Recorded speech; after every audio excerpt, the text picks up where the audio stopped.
us in the pledge. Pledge allegiance to the flag of the United States of America and to the republic for which it stands, one nation, under God, indivisible, with liberty and justice for all. Roll call, please. Chapman. Here. Great. Here. Hines. Absent. Patton. Here. Tyler. Here. You have a quorum.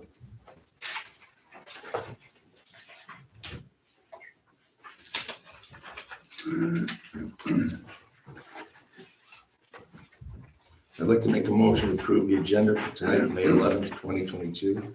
Second. All in favor? Aye. Motion carries. I'd like to make a motion to approve the minutes from April 13, 2022.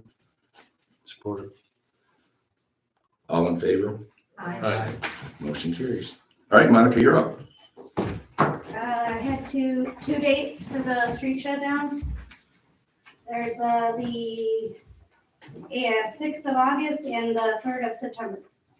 August 6th. And then I didn't get a chance to talk to Michelle, but we have 8 sets of cornhole boards that are available for use if you want to use those for your street shutdown. Okay. I don't think we're going to shut down that side of the street because of parking. I think that the permit we're asking for is going to shut it down to the new pavilion, right? Right, but on the main street only. So I think like if we shut down that side street, so I don't want to do that, but we can't. That's what I was saying before. Okay, so if we do cornhole, it would be down the If you block. want to do it down there, wherever we just have the boards available, we can Okay. shut that street down, we can do that, but Right. that would be less parking Okay. for your event, so. But the boards are available for you. All right, thanks, Yes. Monica. That was all I had. Oh, okay. Any questions for Monica? All right, thank you. Yes. Any other public comment? Oh, and your name is, sir? Yeah, I'm Jairus Rubing. I am County Commissioner for District 1. And the new districts, they've done redistricting. There's going to be fewer county commissioners. So Central Lake Township has been added in with my district. So I'm introducing myself. My family has milked cows near Ellsworth for 100 years. And this year's been a little bit of a challenging year. Our milk price from 1 year ago till now is up 50%, but our off-road diesel price is up 113%. And fertilizer prices are up about 120%. What I have in my hand right here is a report. It's a hydrology report. It was done by a team of engineers. It was presented in part to Antrim County at our last meeting. And I know you've got lakes here in Central Lake and in Central Lake Township, so I thought I would just read a couple of the highlights. First of all, I'm going to go kind of to the results page. The results are preliminary, but we expect that the following will be in the final report. The culverts and Bridge Street at Ellsworth are confirmed to be the principal determining factor of the lake levels on St. Clair and 6 Mile Lake. The United States Army Corps of Engineers did a special analysis substituting a much larger type of culvert to show what the difference in lake levels would be. They've also proposed a possible dredge scenario. This may alleviate flows and levels during normal weather and may help homeowners on these 2 lakes.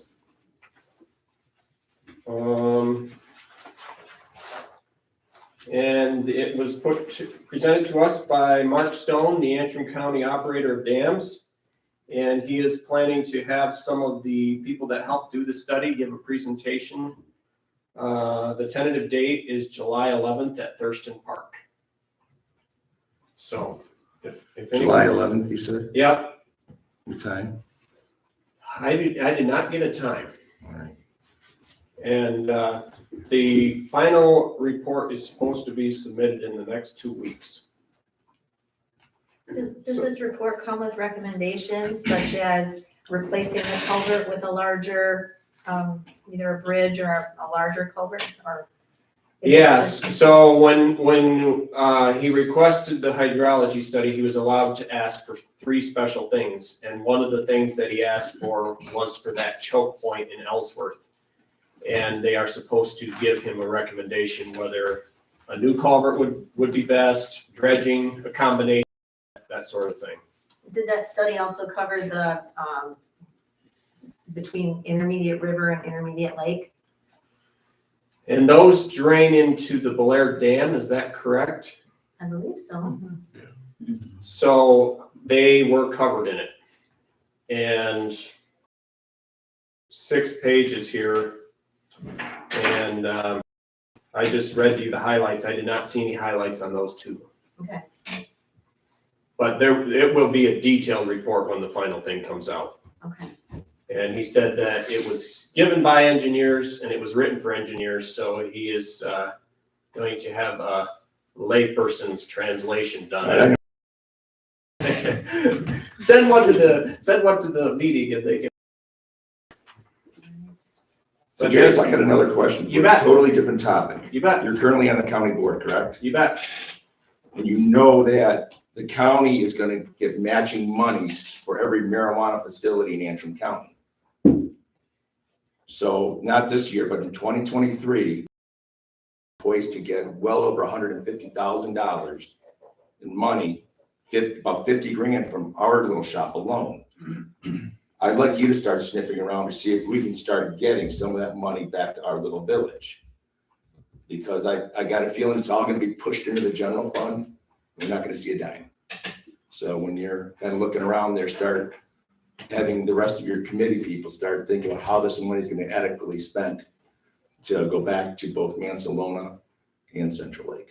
Yeah, it seems like it would be fair to send it back to the place where the shops are, doesn't it? Well, Or at least do projects that would benefit the municipalities where. in which they reside. I just want to give you a heads up on that one. I didn't mean to do Thank you. You a bet. sneak attack on you. No, Anybody else, anything for Jairus? Jairus, are you running for reelection this year? yep, I filed my paperwork and it'll be 3 townships. My district will now be 3 townships, Banks, Torch Lake, and Central Lake. So the office that Josh Watts had is combined, the district is combined with yours now. Correct? Part of it's here, and I think he was in Forest Home. Yeah. I'm not positive on that, but You picked up Central Lake Township. Yes. Yep. All right. Thank you. thank you. All right. Committee reports, let's see, police report, Scott. Thank you. Hopefully everybody had a chance to look at the report. Things are starting to pick up. It's there. Kind of highlights. Started out last month with a computer issue. I was running Windows 7. I needed at least Windows 10, Windows 11. The county was gracious enough with their IT department to basically put me together a whole new computer with everything together. So, which is really nice. So everything's up and running. Everything's converted back over. The AEDs were purchased. Those should be coming shortly. And once they do, and I got the actual invoice for that, then I can actually send a letter to the Casino Revenue Board thanking them and telling them it was officially purchased and close that part of it out. So, and lots of time spent at school, so, or at least at school, around school. I was told today school. Nobody's coming. Things will get really crazy, so. Any questions? Scott, I got one question. We, Personnel Committee met last week, and we was discussing, last year, we talked about a possible speed limit solar thing coming into town. Okay. Is anybody discussed that anymore? The funding would be the big question. I mean, I'd be all for it. Right. You're talking, they're a lot smaller now, but before, the old days, they used to have the trailers like the sheriff. Like Bel Air has that one coming into town. Correct. Well, the ones that want to, Ellsworth has 2, don't they? but originally, Portables, I That's what I think, aren't they? Or- originally, Oh, they got they're- the- Yeah, they they got have the 2 of them postal, over there. originally they would be on a trailer. They're like $7,000-8,000. You'll see them now, Ellsworth's got a couple of them, they actually go on the signs, those are about $1,000 a piece and stuff like that. So the nice thing about those, you can transport those, move them around, stuff like that, but you gotta have a fixed post. I think places like Ellsworth and even like Bel Air and stuff like that, even though they don't have the sign there, they put posts up there and they routinely put around, but I think they're a good thing.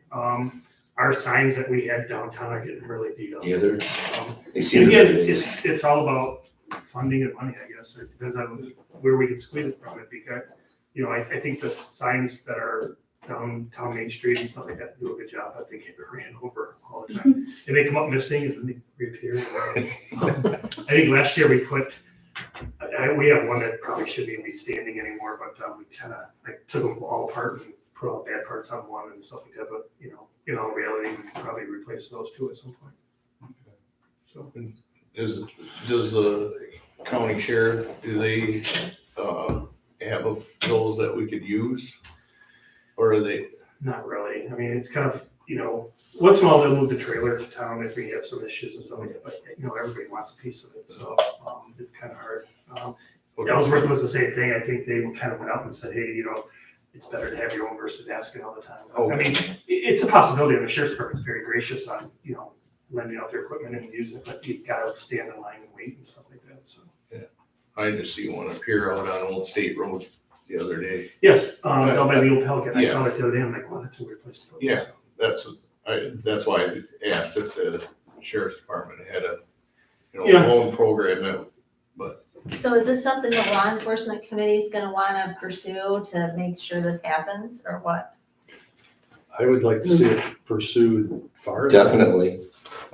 You know, like last week you pulled a gentleman over in front of my wife's office and I heard you say, well, you're going 17 over. Well, and that happens all day long. You can't be on Main Street all day long. Michelle and I have elderly parents that try to cross the crosswalk and And people even ourselves, I mean, stop I've almost themselves been and hit my several wife times.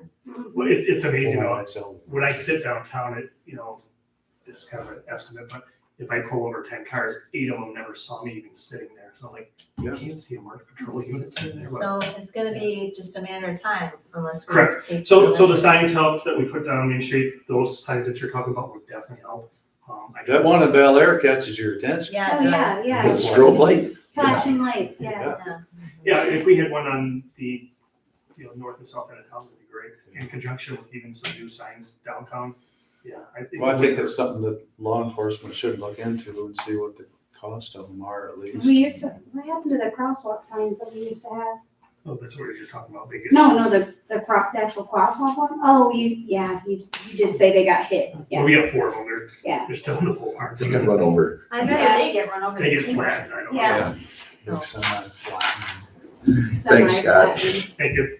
DPW report, Sam's not here.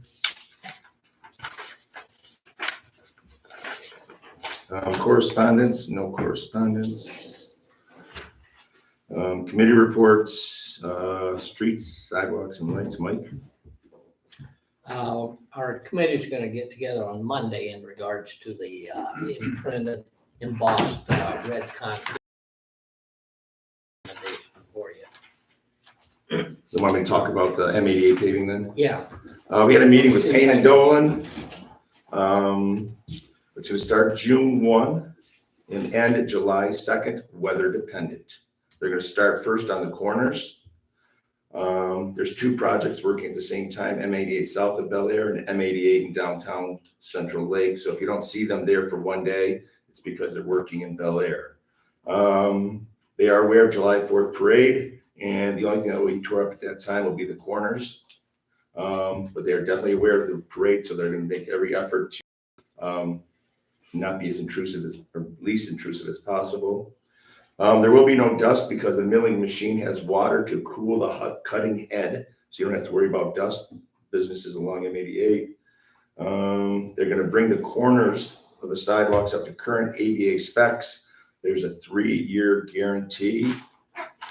And that's all I got. Did I miss anything? and the only other thing we gotta watch for, I assume there's gonna be a pre-construction meeting. And so we need to make sure that they are not gonna impact our watering system for the gardens there. And so we've got conflicting reports. One is that we gotta have our sprinklers all shut off and drained out because they're gonna wreck them. The other report is that they're not gonna do anything, so we'll find out on pre-construction. All right. We don't have a date for the pre-construction meeting? No, Isn't that what they just had, 2 weeks ago? I thought that was the pre-construction is gonna be 2 weeks before, to tell us exactly when it's gonna happen. So that was the pre-construction. Yeah. Like I guess so. engaged to get Yeah. engaged. Yeah. I don't think the second one will be as formal as the first one. That meeting was just to get us up to date on everything, so. Anything else, Mike? The clock is missing the top part of it, part that says Central Lake, and that is being painted. Carol's painting that, Okay. and so she should have that done in a few days, and we'll get it back together. All right, thank you. Water and sewer, Ralph's not here, and Jennifer Graham is here to talk about that. Law enforcement, Bill. I think Scott covered everything pretty well. I don't have anything else. Communications, Kip Drake. Not at this time. Okay. Finance and personnel, Brian Patton. The one thing we'll discuss under action items, but Personnel Committee had a meeting last Monday. And one of the recommendations that we would like to discuss would be, we saw a possible need for a deputy clerk while Andrew was gone to conferences, or if he was gone to on vacation or whatever. We've had some complaints that the office was closed for 4 or 5 days while people was trying to pay their water bills and things like that. Michelle has graciously offered to become the deputy clerk if that is allowed legally. She would, at least sit in from 8 to 12 some days or something like that. She's flexible with her store. So I think next month, maybe we could put that on the agenda to pursue that a little farther. See if that's something we want All right, we'll check with Brian Graham to make sure that it's all to see legal. if it's legal. And I want a badge. Definitely. Yeah. You can get that in cornflake box. That's all I got, All thanks. right. Parks and public property, Michelle. So we met on May 4th, and the SNAs are here. Everybody's met the SNAs that are managing the campground this year. If you haven't, this is Ron and Shar SNA. They'll add to this part if I forget anything. They are reporting that the park is ready to rock and looking tall. They're waiting for 6 fire rings for different campsites. We're working on a water leak. The electrical on the upper bluff is almost finished. We've got some pavement patching that needs to happen sometime this season. And what else? They're interested in possibly looking at summer activities for kids during the busiest parts of the summer. We already have the Great Start Coalition is going to be doing a literacy thing with kids down there this summer. And we're looking for additional things with different organizations that are already in place that could plug in a little program for the kids, little crafts or little science education things. So let's see what else is on my list. Oh, and will be taking over the flowers. So that's one less thing that Catherine and Mike have to focus on this summer. And I'm really happy that they're here. Yay. You want me to talk about the softball field then right now too? On my list, softball is number 6. Just how we, Go ahead. so the school bought 1 ton of diamond dust for the softball field, and they did that. This fall, they will get 2 more tons of field mix to level out the outfield. Next spring, they're going to put out another ton of diamond dust. So the school has purchased, would that be total of 3 tons of material for the softball field. Ralph Hines graciously brought over his skid steer to pull the diamond dust that was from the outfield into the infield. I went down there today. It looks great. So the school is pitching in to do their part to maintain the softball field. Good. Thurston Park Day Park, the handicap swing is assembled. The park finally arrived, so we have an accessible swing.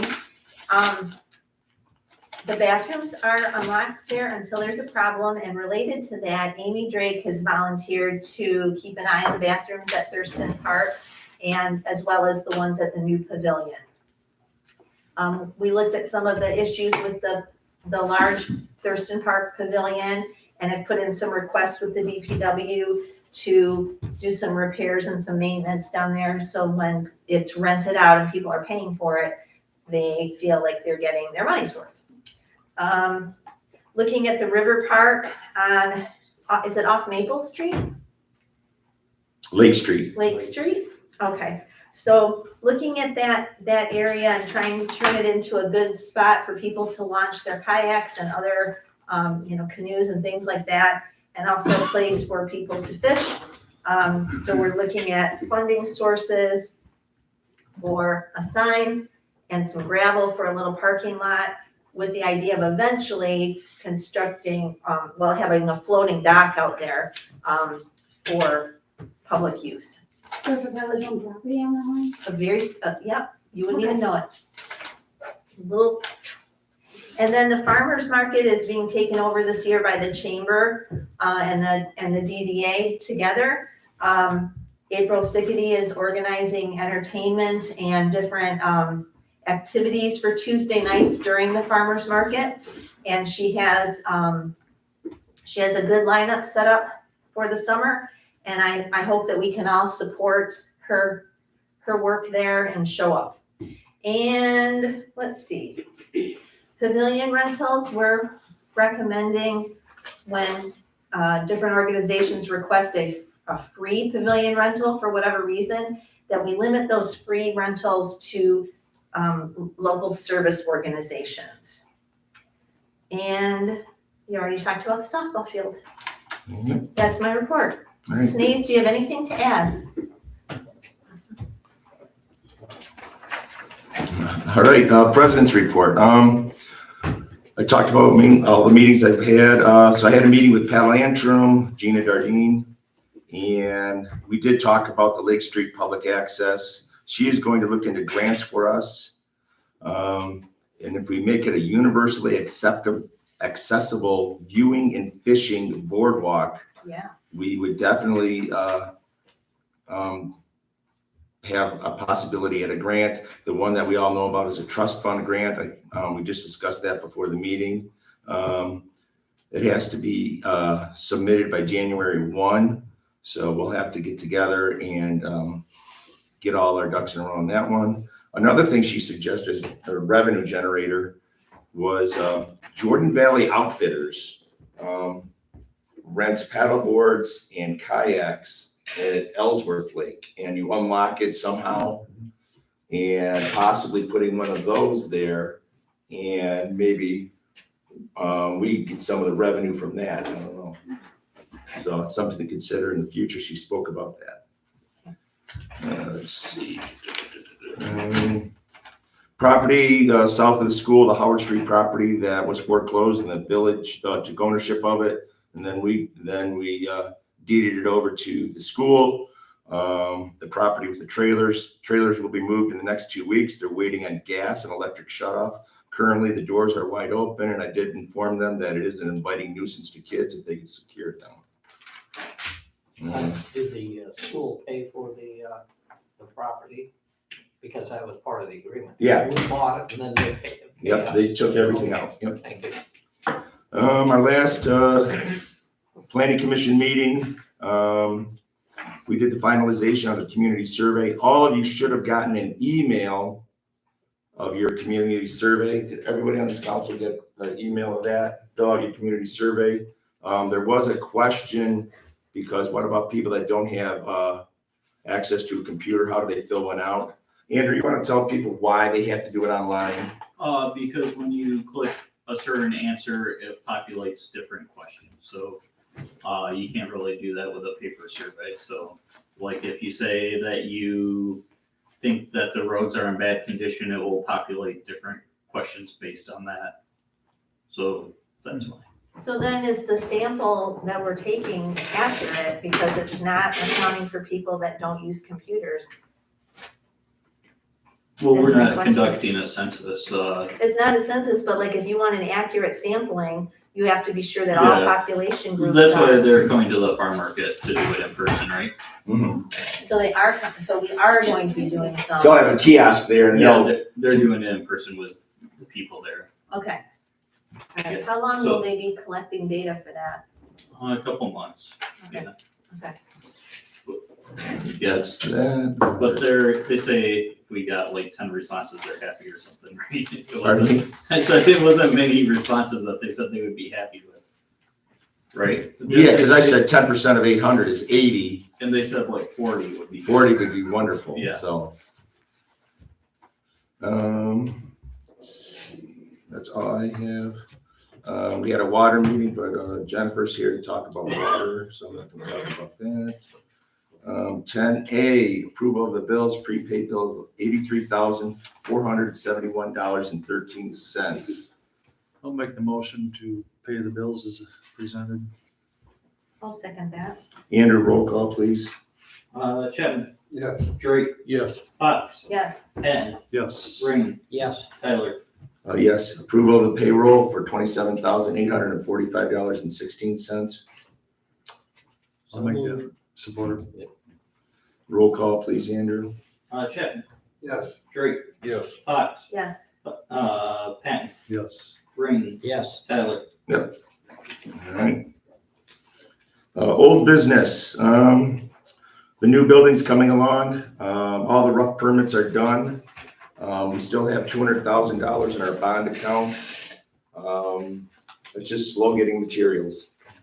So we're hoping to get out of here by 6 months. Anything else to add, Andrew? No, Ken Cruzy and Warmer Mornings will be in this month to spray foam. We have drywall lined up for the start of June, and then Darren Dawson for the end of June to paint, So, it's looking good. Home Depot's coming this week to measure, for flooring.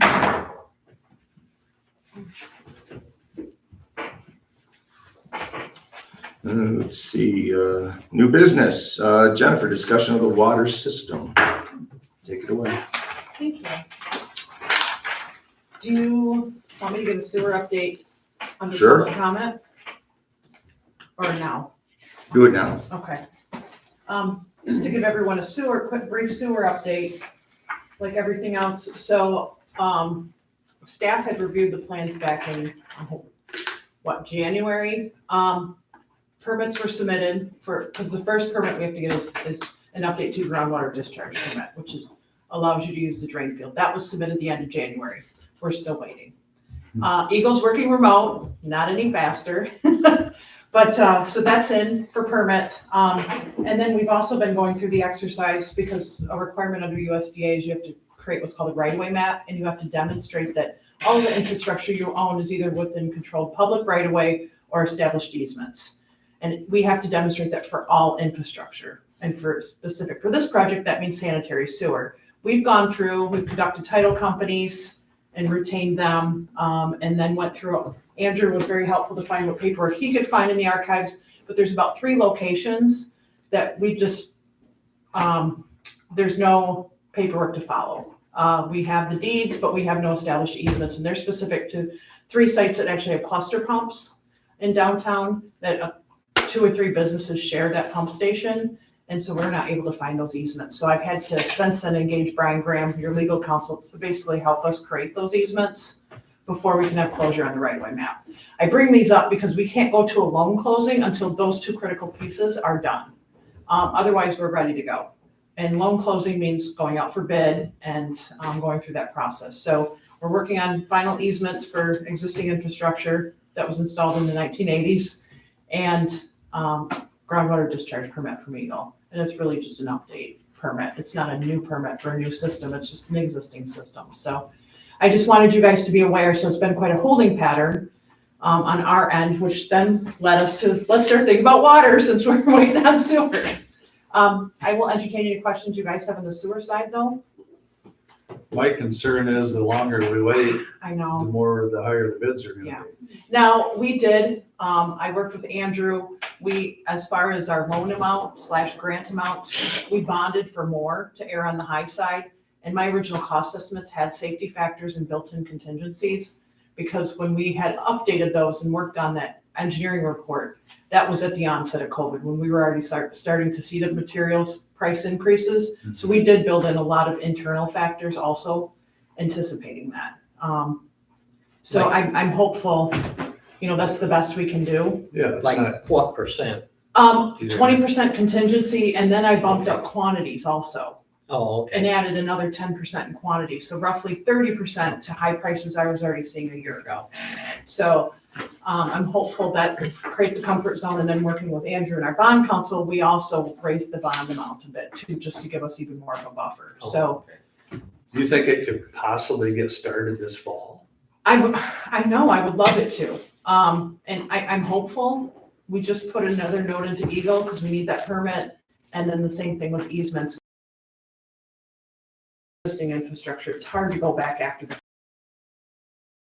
the one.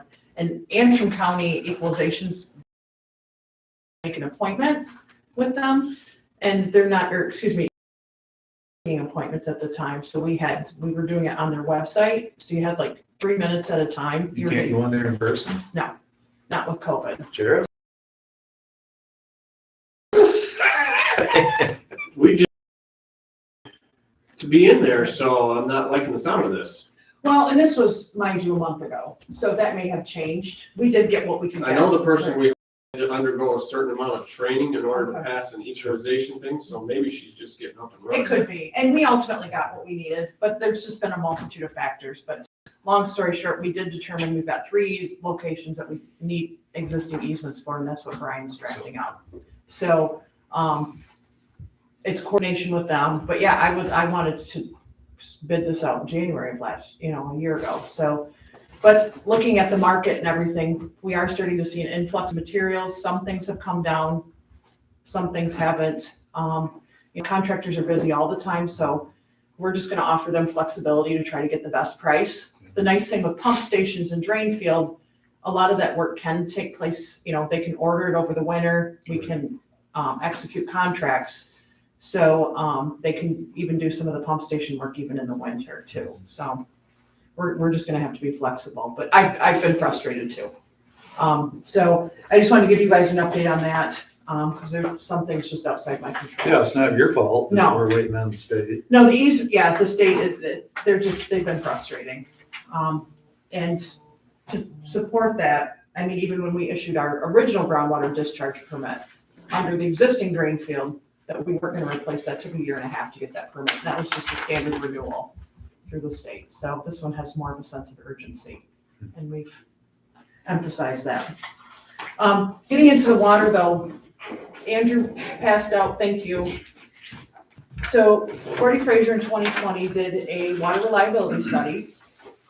And I won't bore you with all the details. So what I did was try to keep a really simple PowerPoint presentation for you guys to have that kind of outlines the water study. And then some next steps moving forward to get you guys thinking about what you want to do. So the first page just talks about background. Obviously, you guys are regulated under the Safe Drinking Water Act. So there's several, being a municipal water system owner and operator, there's several parameters that you're responsible for, and you have to provide operations, maintenance, and monitoring of the system and reporting to the state of Michigan to ensure that we provide quality quantity water to the customers. The first one being a water study and capital improvement plan. And you guys retain us every 5 years to update that water study. And what that water study does basically is we collect data from DPW, taking a look at your flow data for the last 5 years. And then we also do an inventory of your assets, your wells, your supply, and your collection system and distribution system. And then we basically take a look at the historical 5 years to make projections to demonstrate that your existing infrastructure can meet the average and max day demands for the next 5 and 20 years. How do you know what the projected population change will be in 5 and 10 years? So we go off census. I mean, you guys have been pretty consistent, and then we go off historical trends of customers, water customers. So we know the 5 years of usage, and then we know the previous 5 years of customers and growth for the community. And then we also take into consideration consensus data. And so for this area, it was, I think I had a 1% growth projected, because we're usually seeing a couple customers come in a year. And so, and then there's been situations where we've had a decline. So we always tend to err on the optimistic side, just to be conservative. So that's what basically this report is that you guys have on your desk. This is the 5-year water study and capital improvement plan. Other things that we have to follow suit to is you have to do an asset management plan and a rate study, which you guys utilize Michigan Rural Water to do that, and they do that at no cost. Being a participant, and I think you guys pay them an annual fee to participate with Michigan Rural Water, so that's a service they provide. And then lead and copper rules is another one that has recently been implemented in 2018 that came through the state, and a lot of that was in light of Flint that came about. Going on to the infrastructure, I just provide a quick snippet of to date where your infrastructure is. You guys serve about 630 customers. You have 3 wells, 2 elevated water storage tanks, and then a network of distribution piping that you have around 75,000 feet of pipe, varying in size from, well, 1/3 inch to 10 inch in size. As far as the wells, they're groundwater wells, and a couple years ago, we started injecting chlorine into those. And then storage tanks, you've got one 100,000 gallon tank on State Street, and the other one's a 220,000 gallon over on Bunker Hill. And as you guys recall, for collection system, in 2017, we received a 90% grant from the state, and used that monies to go through and upgrade a bunch of the primary distribution piping throughout the village. And a lot of it was 1 inch, and we upsized it to 6 and 8 inch. Yes, sir. Okay, I have another question. Well, number 3, treatment, chlorine is marked NA. Can you expound Because on well 3 is not one that's in the system. that? It's not It's in a the backup system. well. Yeah, it's only used for a backup well, so we don't routinely, it doesn't have chemical injection there because we don't use it routinely in the system. Okay, is that thing periodically run so that we're Yes. sure that? Yep. Okay, Yep, same Alright. exercise as that. okay. I want to say weekly, just to make sure. Oh, yeah, Yep. yeah, it should be. Yep, but it's a backup well. And then getting into your demands, and basically the outcome of the report, which is good, is that it was clearly demonstrated your water demands are very consistent, and your infrastructure size is more than capable to meet both the 5 and 20-year demands for the community. So we're not looking at any upgrades and additions of wells or water storage. And just to give, there's some demographics here. On average, your typical customer uses about 256 gallons per day. And then peaking factor is what you'll see during max days demand, and that's about twice that amount. And some of that's attributed to irrigation. Your fire flow in the community is about 1,000 GPM throughout. So all of these are consistent with industry guidelines and, typical engineering practice. There's no anomalies that we saw from any means. And that takes into account hydrant flushing, which consumes Yes, quite a yep, bit of that's all water. metered, yep.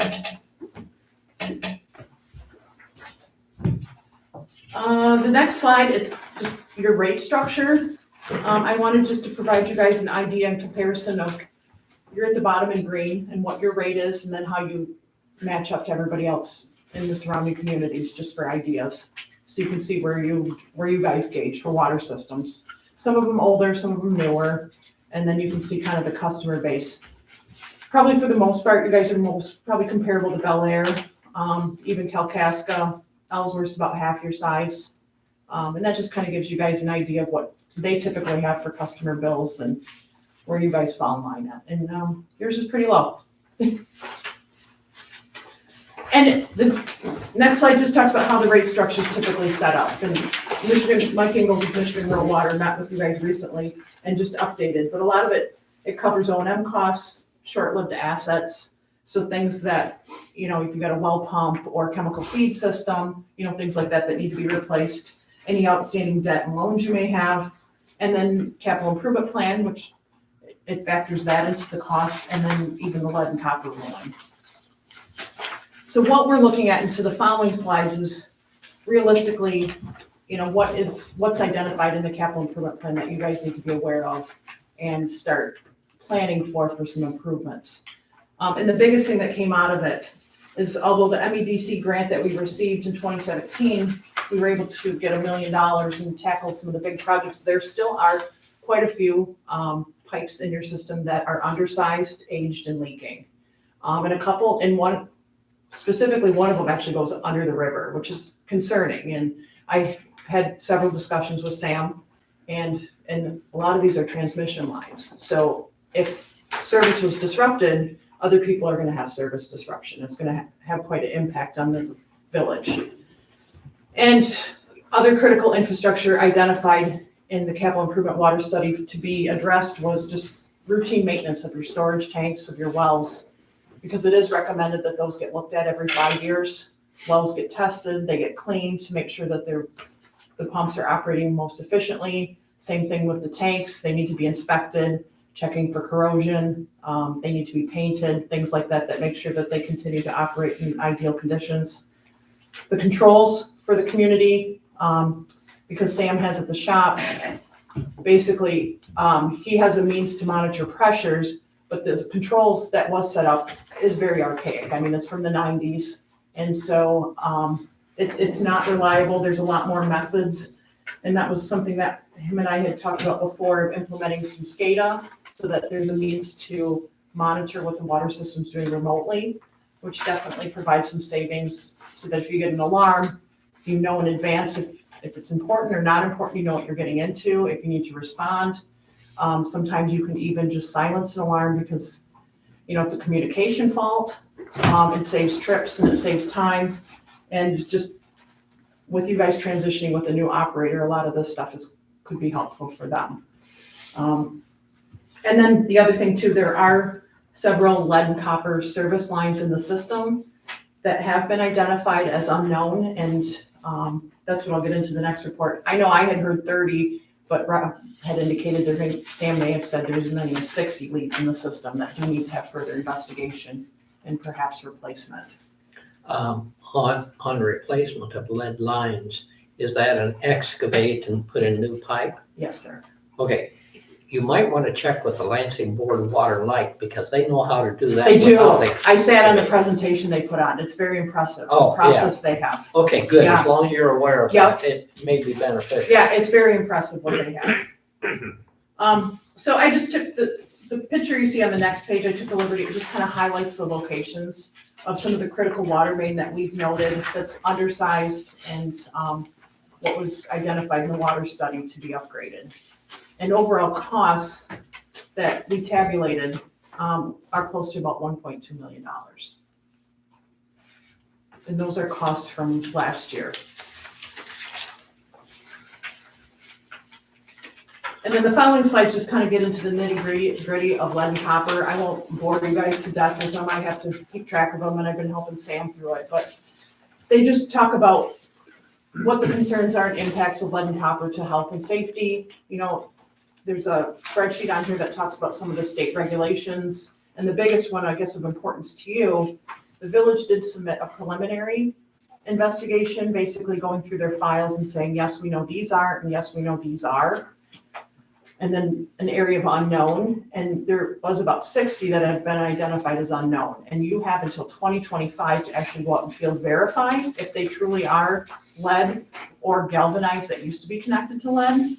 And then you have to implement those replacements. Do they have to be replaced by 2025? You have to come up with a plan by 2025 to do replacement, yes, but no, they don't. But you have to, but if you're gonna go in and excavate and verify, my thought is you're already mobilized, why not make that extra effort and just do the replacement? But no, you don't. You have to have them all replaced within the next, submit a plan to Eagle and replace them all within the next 20 years. Okay. So we have time.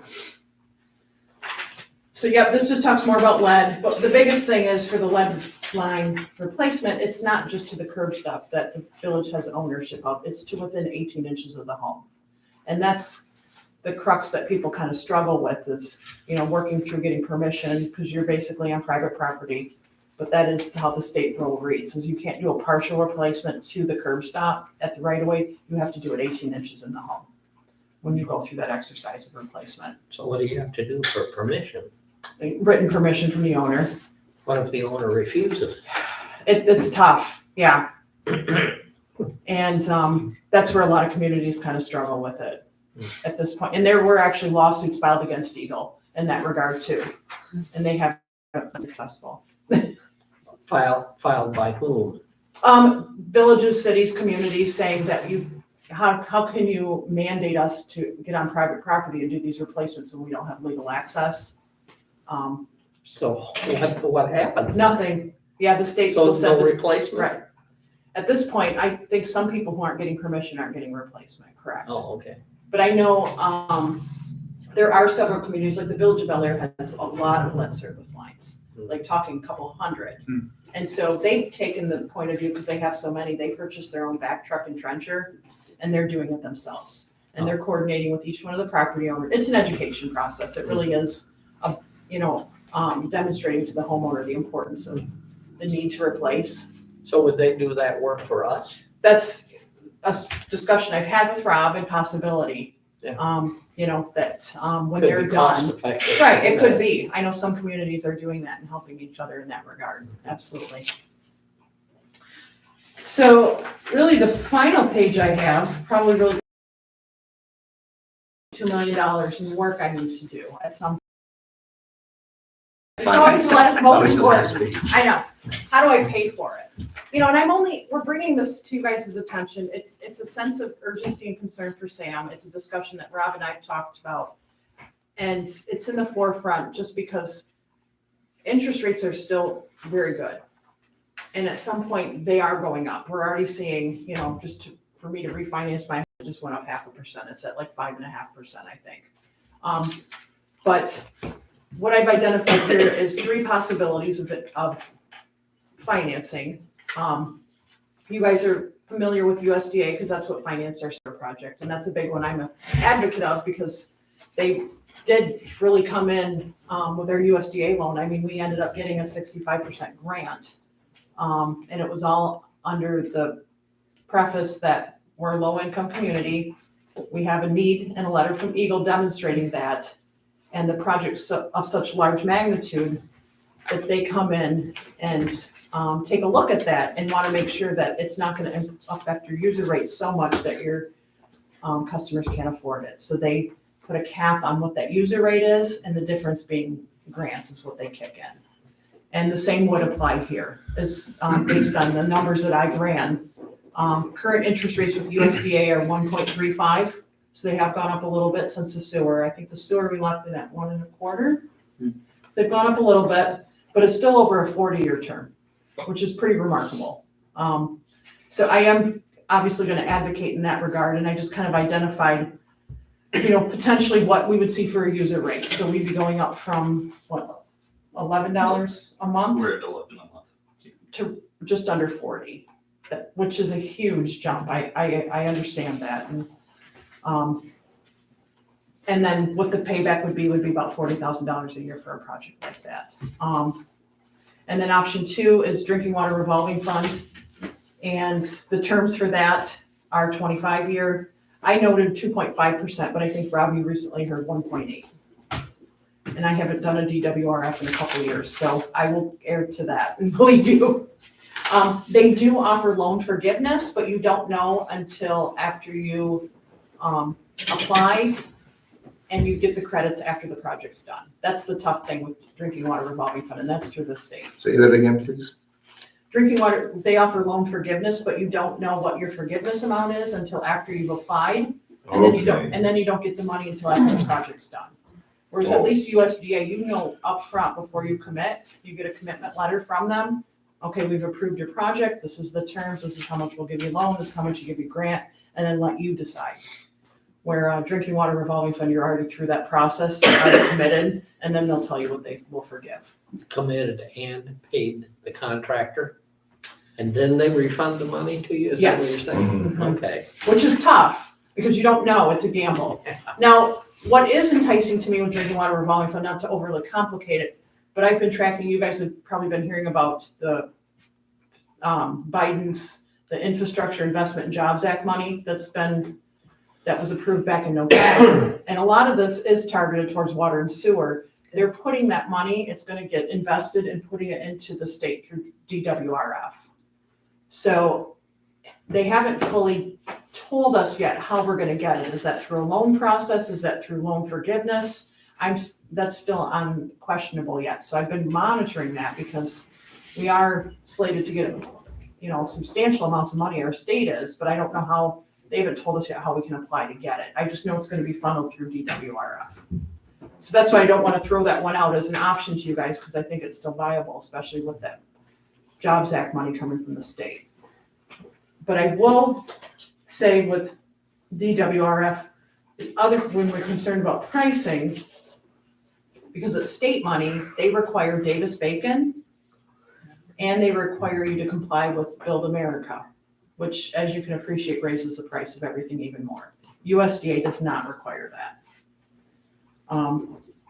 So it's, it's a gamble. And then conventionally, you can go through bonding, normal bonding through the county.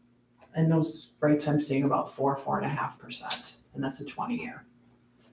So I guess my suggestion, if this is a project that you guys want to pursue, the thought process being as much like the sewer project, we have to formalize an engineering report. And then we look at both, maybe USDA and DWRF as viable options, depending on which one ends up looking better. Just to keep our options open. I would love to say that MEDC has a 90% grant like last time, and they are offering them, but like I told Rob, Central Lake's not on that list right now for HUD's low mod income list. I don't know why you guys fell off that list. It happened in 2018, just after you got the grant in 2017.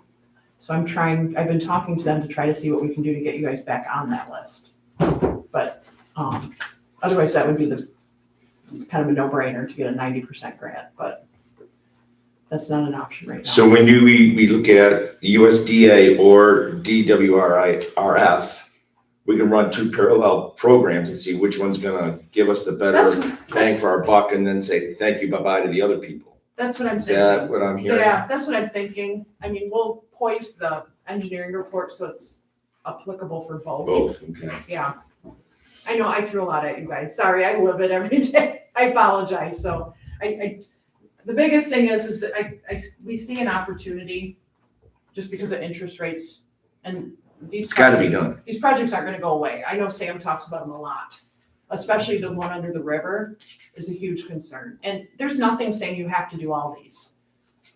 We could, if you look at realistically and say, we only want to apply for 500,000, then we scale it back. It's a tough market because prices are, I don't know if they'll ever rebound back to, none of us know if they're gonna go back. Right now, they're scared. So Howard Street, people have come to this council and complained about their rusty water, but I don't see Howard Street as part of this program. Would that somehow alleviate? Wasn't it in Howard Street that? Yeah, I think you're right, Rob. We had some complaints on Bell Street too. Okay, And some of it's just a flushing. just more flushing than anything? Okay. Yeah, because when you don't get demand, water sits there, and then, the scaling inside the pipe, it tends to Right. settle. And I talked to Sam about this, sometimes you guys may have to flood, instead of once a year, you might have to do it 4 times a year, just to get that water movement and get those particulates moving. I don't necessarily, these aren't, State Street may help a little bit, because that's creating a connection, but it's not really gonna help Howard Street. This is more pipe upsizing rather than improving connections, is what this is, these projects. Well, I thought it's a 9-inch line underneath Howard, is that what that is? I thought that needed to be replaced because that was cast iron.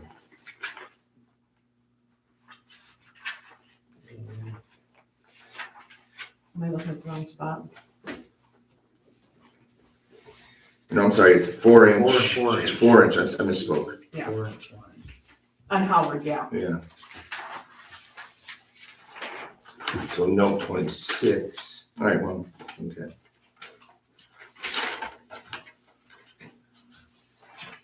So they're not a situation like the sewer where, our drain field's literally failing. It's not that eminent, but it is, I guess, an opportunity. All right. Because I do know for a fact interest rates are going up. We do know that, and we do have control over that. But it is, you could wait till interest rates go up and maybe material prices, labor prices start going down. I don't know. Now, It's do you, tough. this map here, this capital improvement plan, do you have on the east side of the bridge, do you have anything that should be done over there? Like Bell Street or Green Street or? I didn't. And a lot of this, some of these came from Sam too, because he looked at all this. But is there something that you know of?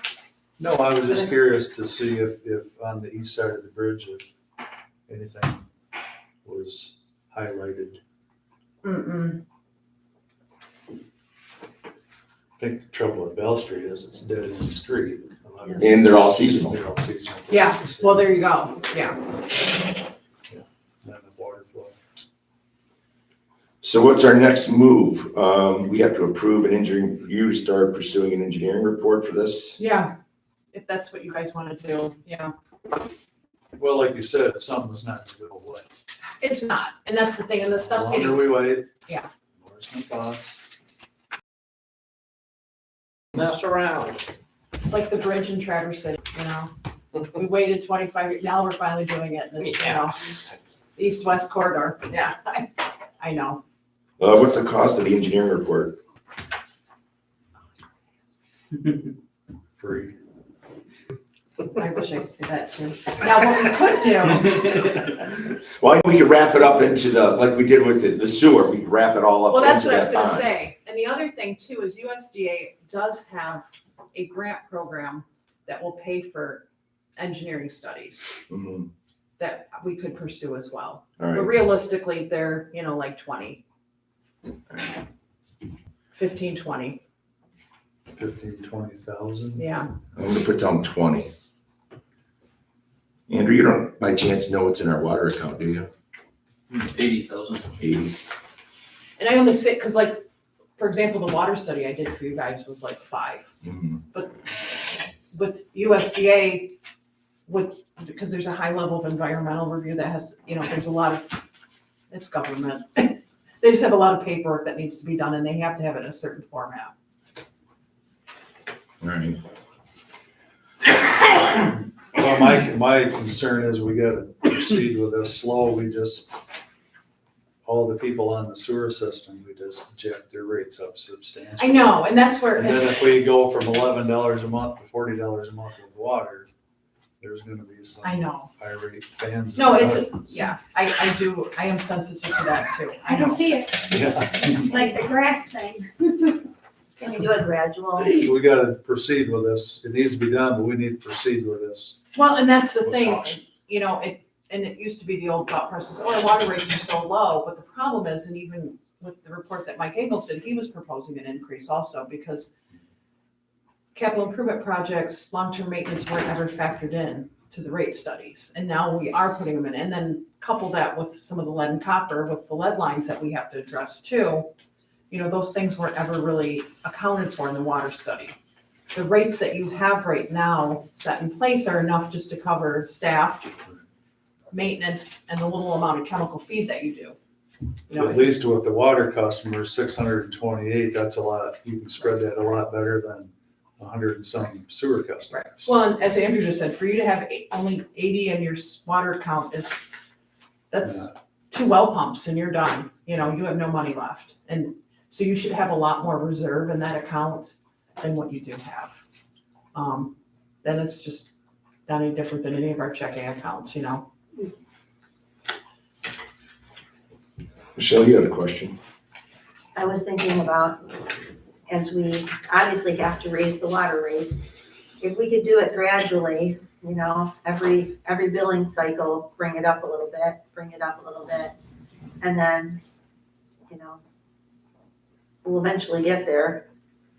And it won't be so difficult for the, you know, the taxpayers for the water customers to, handle all at once, you know, more. How long a period of time are you talking about to do these gradual increases? Oh.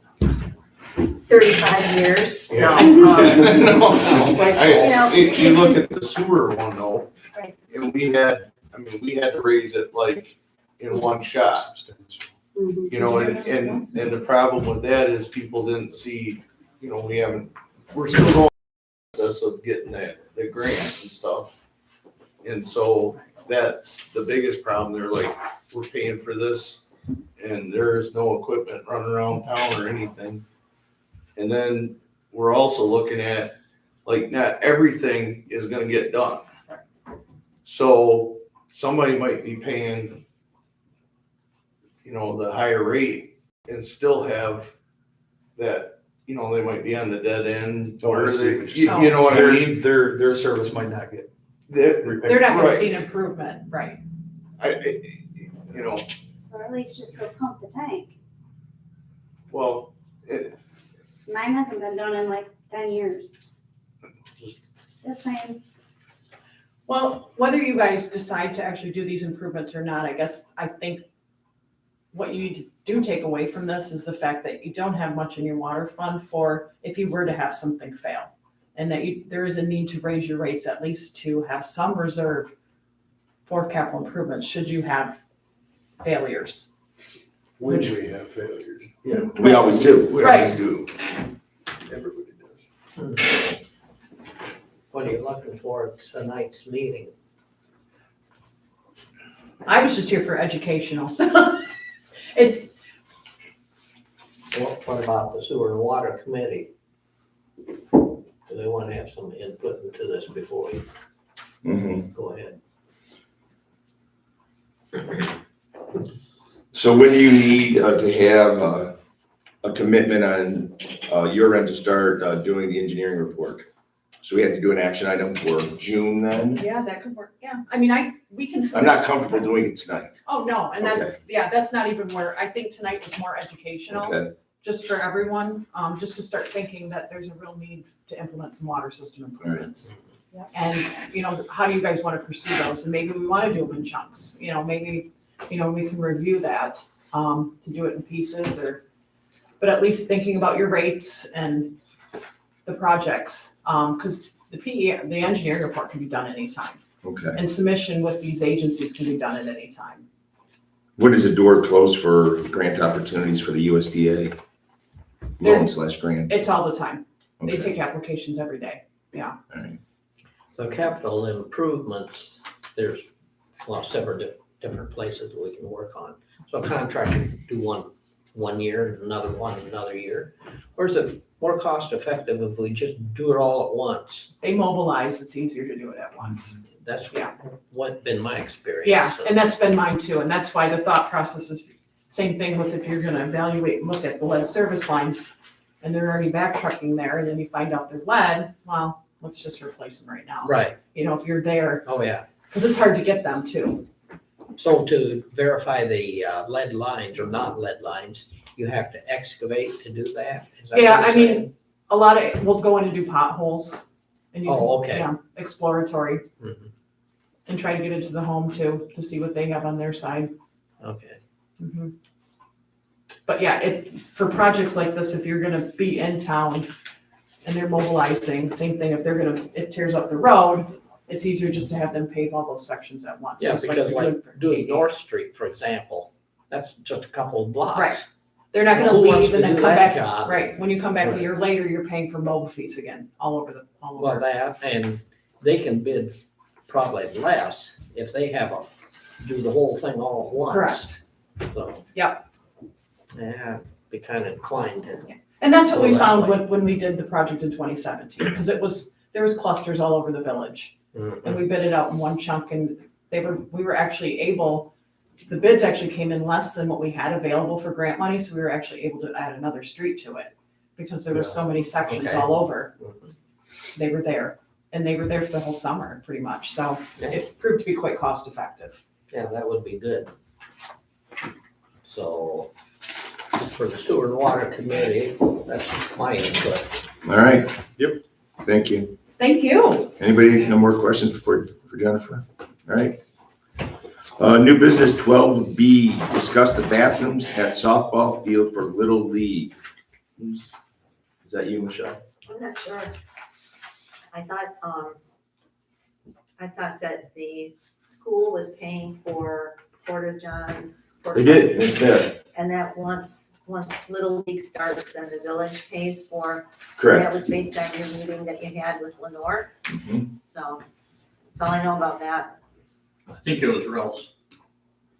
Oh, Ralph was concerned that why do we have something if it's not open?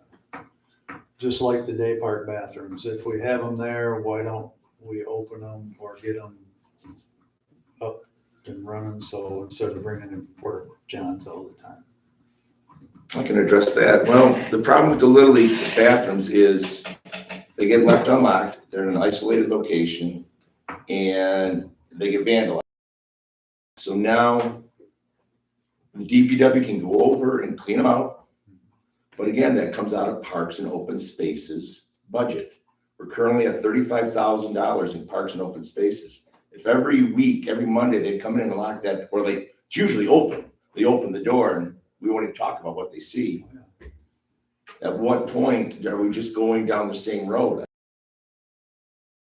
It got to the point last year where we just locked them and threw in the porta potty. No one seemed to mind. And the only time that it's ever used is one day a week for Little League. And I'm not faulting the coaches, but they're busy. Oftentimes the head coach is on vacation, give the key to somebody else. They unlock it, they leave it there, and you have a nice place to trash. Just like the day park bathroom. Just like the day park bathroom. That's my contention. I've seen them bathrooms. And we've had the porta potties down at Herrick Field where Boys Little League plays, and they've been using porta potties for 50 years. It doesn't seem to be that bad of a deal. So, and that's just my thought on it. We just keep paying for the same thing over and over again. So, Yeah, that was just Ralph's question. So. yeah, I have a question. sure. Are those the bathrooms at the football field or the bathrooms by the, Softball field Softball bathrooms. fields up by across from the school. so have you guys thought about asking for volunteers to help maintain those? You can and you can't, because what happens, they have volunteers on vacation or they don't show up and they're not cleaned. It has nothing to do with cleaning. It has to do with the vandalism itself. So like unlocking and Like they stand on the sinks and jump on the sinks till they get pulled away. It's not like little kids writing graffiti on the wall. Okay. Although that's that too.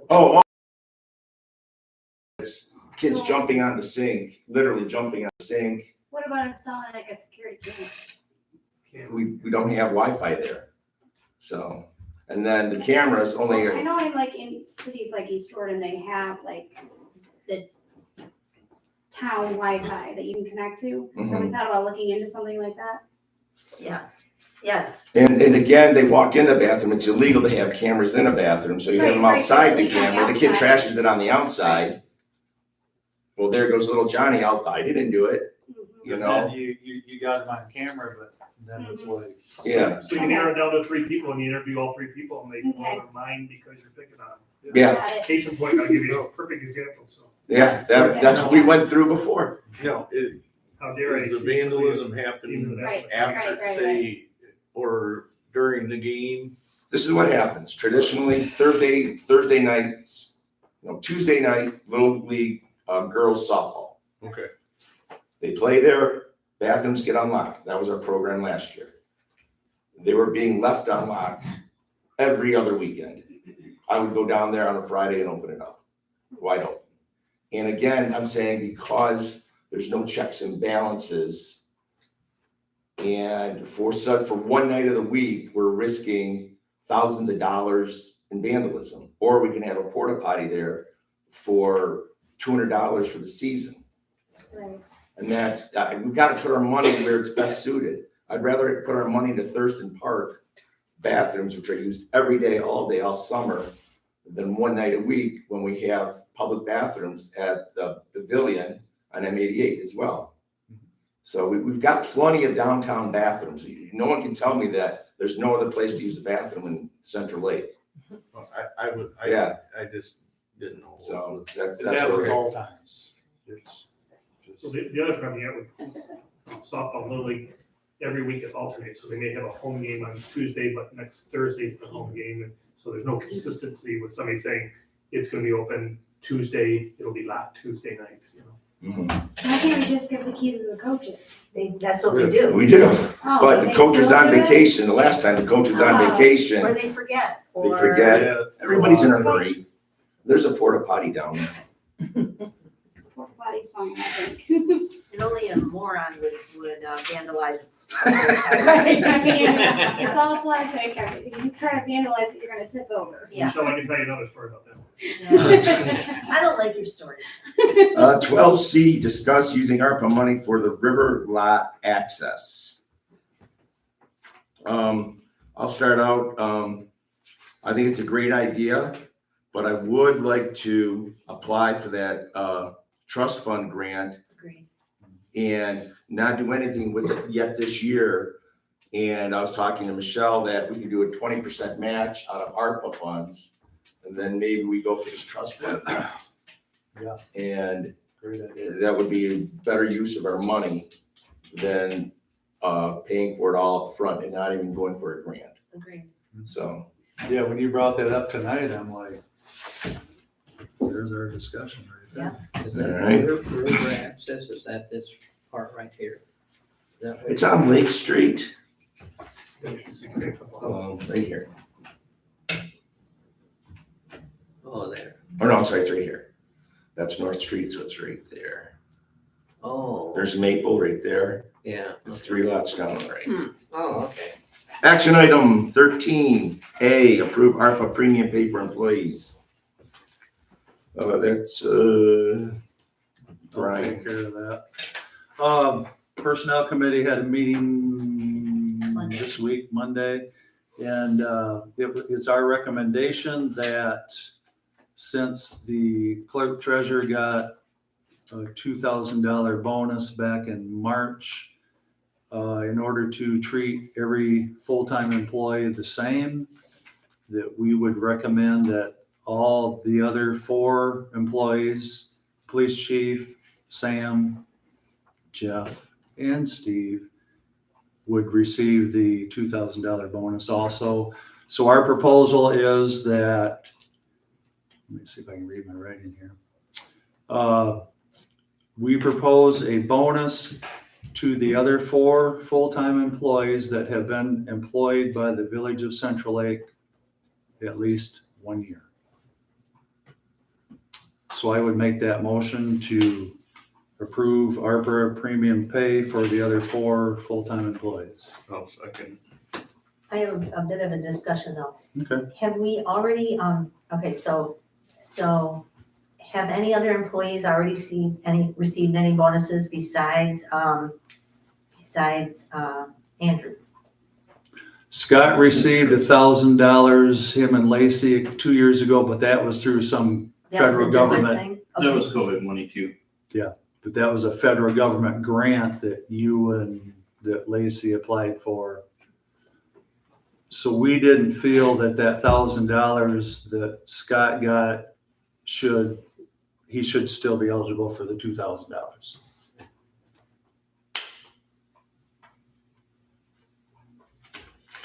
Anybody else have any questions? Is there that much left in the?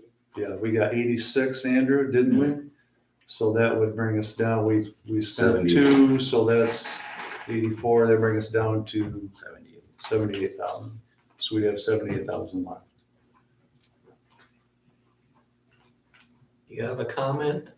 Well, I have a question. You say you're doing it to be fair, but like I have a list of extra duties that I did that I feel like helped me earn that bonus. So what did everybody else do to earn that bonus? Well, I personally worked, when I was shut down for 2.5 months because of COVID, I personally worked with Sam and Steve and Jeff, and I saw the extra, I didn't work with Scott, of course, because I'm not a law enforcement officer. You've also cut my department. Exactly. Scott's doing 2 jobs, one person doing 2 jobs. I personally worked with 3 DPW guys, and I see the extra work that they have to go through with extra forms that they have to do to the state of Michigan. So every village employee has had extra jobs tacked onto them during this COVID crisis. So Sam could make a list if he wanted to make a list, and Scott could make a list also. Of extra duties that they do above and Absolutely. beyond. Yeah. Absolutely. And that's what, I think, that's what Rob had me do for justification, and so that's why I was just curious why I had to do that to justify mine, but they haven't had to do that to justify theirs. Well, I think if, I mean, we're just this saying to be is, fair. this is what the committee thought. In order to be fair, this should have been brought up to the personnel committee as a whole with the village employees, not just one employee getting a COVID bonus. This should have been brought up to the committee, and everybody should, the personnel committee should have had the option to do this on a whole, not just for one. So wouldn't it be fair to have them go through the same requirements I had to go through to get the bonus? I never saw that list. I don't need to see it now, Andrew. Here, you already got your money. I don't need to see it. To me, this, I will read this, but it's just like, do I need to ask Sam and Scott to give us a list also? Well, that was a requirement for it, so What, but who got this list? Who required it? Who I required? required it. everybody got it at the We got meeting. it at the meeting. I didn't get it, You weren't here.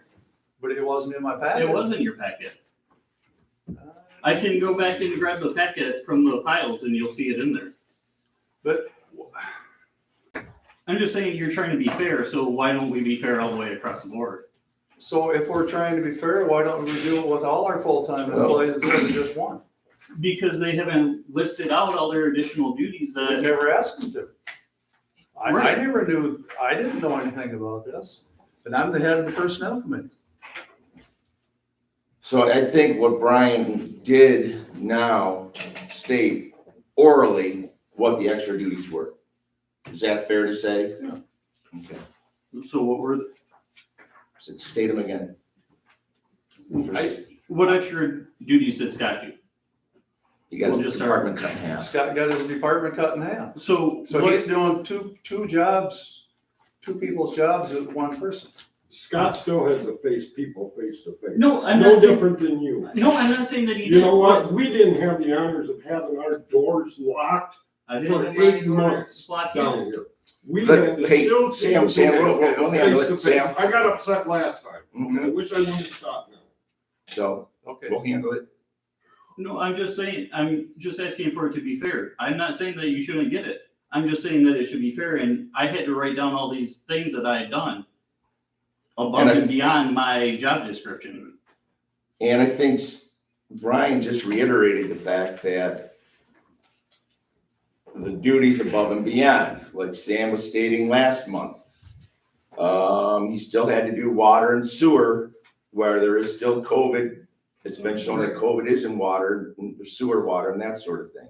There's a few other things that he mentioned last month or 2 months ago. I can't remember off the top of my head. Face with people. Still had to go into homes and things of that nature. So you're right. He did not, Well- nobody else, hang on, let me finish. You're right. Sam, Jeff, Scott, and Steve never put together a formal list of extra duties. I agree with that. Maybe we should have done that before tonight's meeting. If we had known, which we did, I did not know that the contingency for Andrew's bonus was that he had to list all of his extra duties. This is the first time I'm seeing this. And so had the personnel committee been informed of that, but I looked at that as, as president, that's your prerogative. If you want to give a bonus, that's your prerogative and you can set the parameters. You can do that. That's fine. And so the personnel committee decided to be fair, to provide bonuses to the other full-time employees too. We did not know that there was that list of extra duties. And I'm sure that and so we've already recommended that this bonus occur, but I don't think it would be appropriate for us to go back and say, wait, take it back. Mhm. Make a list, you know. But I would just recommend that in the future, you know, we all make sure we're on the same page as far as what we're doing as a I think, governing body. as everybody knows, it's hard to find good, loyal employees. And we have all of our departments, we have good, loyal employees. They've all got their certifications, everybody. And in today's job market, you gotta do whatever you can to try to keep those people. It's hard to get certifications. You know, we're trying to get John trained to take Sam's spot, and it's gonna take 2 years for him to get his certifications. You know, so I feel if one gets it, everybody should be eligible for it. In the fact that they have been exposed to the COVID, Exactly. and it's not a bonus. We keep tossing the word bonus around. I'm uncomfortable with that. I think it's more of a hazard pay in the situation, and people have been called upon to do things above and beyond their scope of duties within their normal work week. Is that fair to say? Yeah. Okay, so it's not a bonus, like they're not doing the same thing. They're going above and beyond what their duties would normally call for. Well, we got a motion and a support. Let's just vote on it. Andrew, roll call, please. Chapman, Yes. Drake, Yes. Fox, Yes. Hines. Or, sorry, Penn, Yes. Ring, Yes. Tyler, Yes. motion carries. Let's see.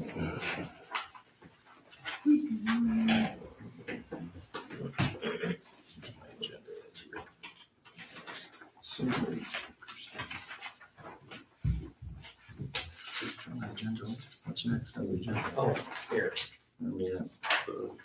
Approve sending water and sewer bills with a balance of $150 or greater to the owner's tax bill. Andrew, can you tell us, we do this every year, can you explain it Yeah, to people? so, the water sewer bills are to the property, not to the person. So every year to clean up our books, we send anything greater than 150 to the tax bill. And then it's paid for with the taxes, and if it's not paid for with the taxes, then the county pays us at the end of the collection period for that. Has it always been done that way in the past? Yeah, it has been. Well, I mean, except for the couple of years that Rachel slipped on it, but it has been, it's been common, yeah. Okay. I'll make that motion. A second. All in favor? Aye. Motion carries. Action item C, approve replacing doors on Thurston Park, large pavilion bathrooms. Did we get a price on those, Andrew? Was you able to find the price? Probably about $1,000 a door $1,000. from what I found online. Okay. It's gotta be And done. then Sam said that They're steel trying to find doors. them is, They're steel doors and frames, so you gotta pay somebody to put them in. and they're on back order from, since when, November? Well, I've ordered doors for the well house of November 1st. It's just ordinary doors and still haven't got them. So take that into consideration. Sam, should we order them now so we can get them in November? Is that what I'm hearing? That's what I would say, yes, if Okay. you're, Yeah, order them. Yeah, do it. get them ordered up. I move that we replace those doors at Thurston Park. I'll Large support that. pavilion. Okay, got a motion, Kip supported. All in favor? Aye. Right. Motion carries. Should we table D? Exactly. I'd like to table D until we can get a trust fund grant going. It's been sitting there for forever. It can sit there for another 6 months. And we could save some money possibly. All right. Item 14, public comment. I want to apologize for being late, guys. Granddaughter had a band concert. I went to that. So I'm No excuse. Can I get a motion for adjournment? So moved. Motion I'll second. carries.